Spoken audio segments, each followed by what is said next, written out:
শান্ত স্বভাবের মেয়ে। ভদ্র পোশাকে চলাফেরা করে সে। সকালবেলা সে কোরআন তিলাওয়াত করে। দিনের বেশিরভাগ সময় গরিবদেরকে সাহায্য করে। নামাজ রোজা মিলে একটি পূর্ণ ইসলামিক জীবনযাপন করে সে। কেননা ছোটবেলা থেকে তার বাবা মা তাকে এই শিক্ষায় বড় করে তুলেছে। তার প্রতিবেশী সম্পূর্ণ ভিন্ন ধাঁচের একটি মেয়ে। আধুনিক জীবনযাপন, গান বাজনা আর মাঝে মাঝে স্কুল ফাঁকি দেয় সে। তবুও জান্নাতুল তার প্রতি সদয় থাকে। কিন্তু একদিন, জান্নাতুল, তুমি শুনেছ আমাদের স্কুলে নাচের অনুষ্ঠান হতে যাবে? আমি ভাবছি আমি দু একটা গানে নাচ দেব, একটা হিন্দি গান আর একটা বাংলা গান। তুমি নাচ দিবে না? আমাকে দেখে কি তোমার মনে হয় আমি স্টেজে গিয়ে মানুষের সামনে নাচানাচি করব? কখনো না। আমার পক্ষে এসব করা একদমই সম্ভব নয়। আর তাছাড়া আমি নাচতেও পারি না। তুমি যেহেতু পারো, তাই তুমি নাচ দাও। এভাবেই বলছো কেন জান্নাতুল? আমাদের স্কুলে কি প্রতিদিন অনুষ্ঠান হয় নাকি শুনি? বছরে স্কুলে কয়েকবারই তো অনুষ্ঠান হয়।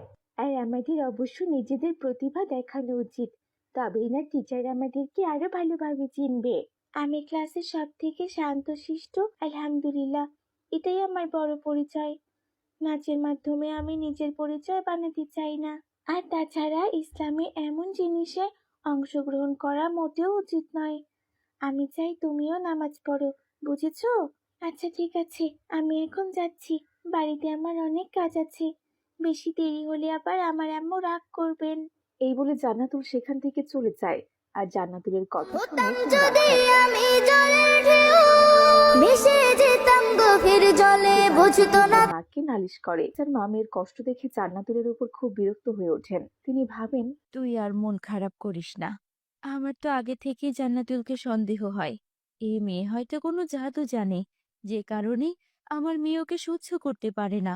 ওই মেয়েটাকে আমি সব সময় বলি আমার মেয়েটার সাথে একটু মিলেমিশে থাকতে, কিন্তু এতে দুজনের সব সময় ঝগড়া লেগেই থাকে। এত বোঝানোর পরেও কারো সাথে কারো কোনো মিল নেই। তার উপরও জান্নাতুলের জন্য আমার মেয়েটা স্কুলে ভালো রেজাল্ট করতে পারে না। এভাবে চলতে থাকলে তো জান্নাতুলের জন্য আমার মেয়ের জীবনটাই নষ্ট হয়ে যাবে। ও তো সবার সামনে এমন ভাব দেখায় যেন ও সৌদি থেকে হজ করে এসেছে। এদিকে পেটে পেটে খুব শয়তানি। আমি কি বুঝি না ভেবেছে? সবই বুঝি। এবার শুধু ওই মেয়ের একটা বিহিত করা বাকি। এরপর শাহিনা বেগম ভাবতে থাকে কিভাবে জান্নাতুলকে শায়েস্তা করা যায়। একদিন তিনি গ্রামের এক মহিলা কবিরাজের কাছে যান। আর সেই মহিলাকে বলেন, আসসালামু আলাইকুম আপা।